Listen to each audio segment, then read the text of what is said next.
hello yéen ñii suñu mbokk internet Baol Production maa ngi leen di nuyu yéen ñii doog a dabe tamit maa ngi leen di nuyu di leen ñaan saa ngeen seetaanate suñu vidéo ba pare ngeen bës abonné te bu leen fàtte mukk cloche bi ci suuf ndax moo leen di permettre vidéo bu ñu dugal ngeen dëkk cee jot ba bye.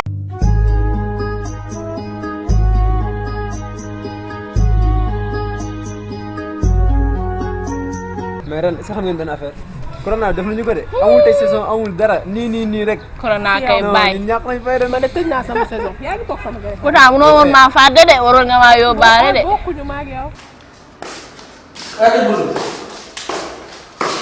allo. jërëjëf naka la ko de maa ngi ñëw. lan.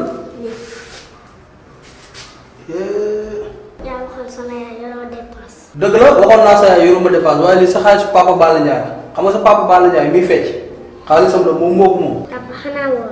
war naa kay. suñu ustaas daa wax nit ñi di wax dëgg. nit ñi di wax dëgg. waaye man li ma wax dëgg la ndax xaalis bi sa baay Balla moo ko moom. waaw man Alaaji man de damaa jaaxle man tey ba may xëy bàyyi ma fi lu dul ñeent fukk nga tib toggal ma si lu neex lii. man soo kontaanee rek damay kontaan waaye sama dëkkandoo yi nekk ci kaw yow ma tibbal di tey ndeysaan ñoom de seetaan nañu benn yoon.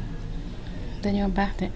ndeysaan mais yow jàmbaar nga nag ndax gis naa li may muñalee mais yàlla na la yàlla fay sant naa la gërëm naa la. yow fi ngay toog di lekk.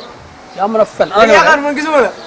da ngaa ba loolu lekk banaan. yaa mën a fen ana banaana bi. sa kër boo fa demee xam nga loo fay déclaré damaa wóor keroog nga fekk ñu foofu toroxal ñu. tey laa toroxal ba nga ne toog dama laa fi mu ngi fii sa jabar laa xëy dem wóor booy pardon.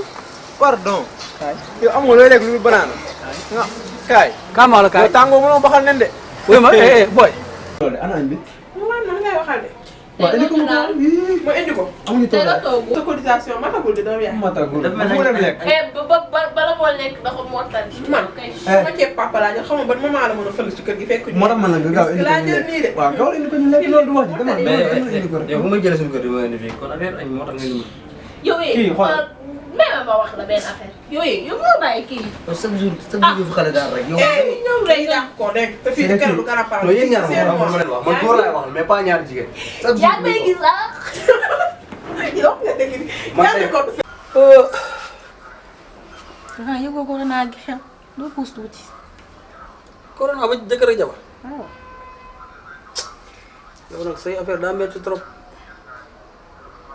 maanaam say affaire lijjanti ko ci boppam moo jafe. en tout cas daal 1 mètre lañu wax nga jege nga trop. léegi la moo tax bu leen nit di jox xaalis doo leen ko def nga nag. xaalis nga wax ak nit ko.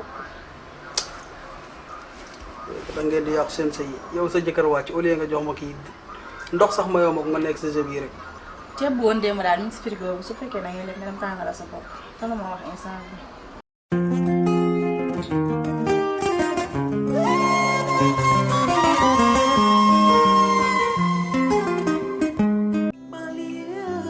jaajëf yéen ñi abonné Baol Production bul fàtte activer cloche bi pour jot notification su la vidéo bi neexee bësal j'aime